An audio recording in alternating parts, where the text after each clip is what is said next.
আজকে ক্লাসে আলোচনা করব রায় মার্টিন প্রশ্নবিচিত্রা 2024 ক্লাস 5-এর দ্বিতীয় সেমিস্টার পরীক্ষার বাংলা প্রশ্ন উত্তর নিয়ে। প্রথমেই আমরা আজকে আলোচনা করব প্রথম স্কুল কী রয়েছে দেখিনি। প্রথমে রয়েছে সঠিক উত্তরটি বেছে নিয়ে লেখো।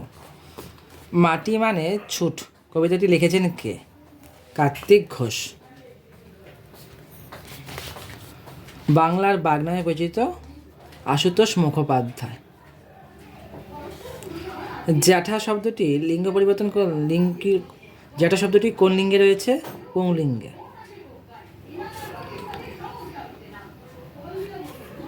জ্যাঠা শব্দটি কোন লিঙ্গ? পুংলিঙ্গ। সংস্কৃত ভাষায় দুটি বোঝাতে ব্যবহার হয় একবচন, বহুবচন, দ্বিবচন, দ্বিবচন। দুয়ে কি রয়েছে? অতি সংক্ষিপ্ত উত্তর দাও। বোকা কুমিরের কথা গল্পে কারা চাষ করতে গিয়েছিল? শিয়াল ও কুমির। মায়াতরু শব্দটির অর্থ লেখো। অর্থ হলো মায়াবী গাছ। তিনে দেখো কী আছে? লিঙ্গ পরিবর্তন করো। কী রয়েছে? পুত্র হয়ে যাবে কি কন্যা।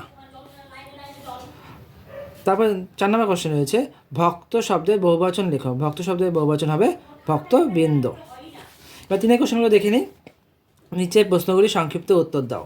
1 নম্বর রয়েছে 3-এর 1, ডিঙি করে মধু সংগ্রহ করতে কে কে গিয়েছিল?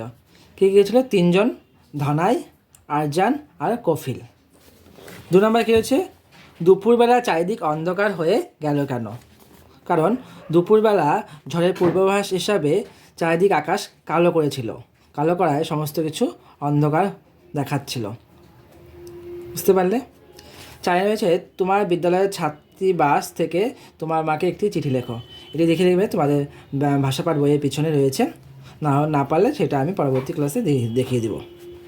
5 কি রয়েছে? বচন কত প্রকার ও কী? বাংলায় বচন হলো 2 প্রকার, একবচন এবং বহুবচন। 2 প্রকার।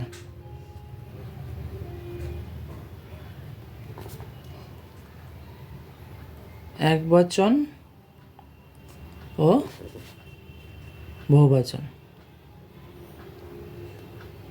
সংস্কৃত ভাষায় দ্বিবচন রয়েছে, কিন্তু আমাদের বাংলা ভাষায় একবচন এবং বহুবচন।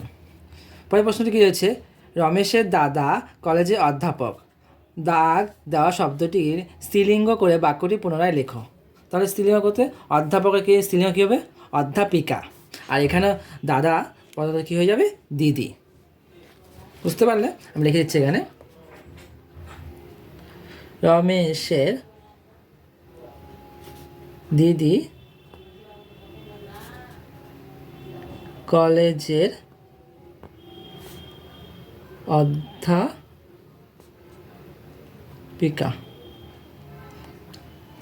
তো আজকে এই পর্যন্ত আলোচনা রইল। পরের দিন আমি পরের স্কুলগুলো নিয়ে চলে আসবো।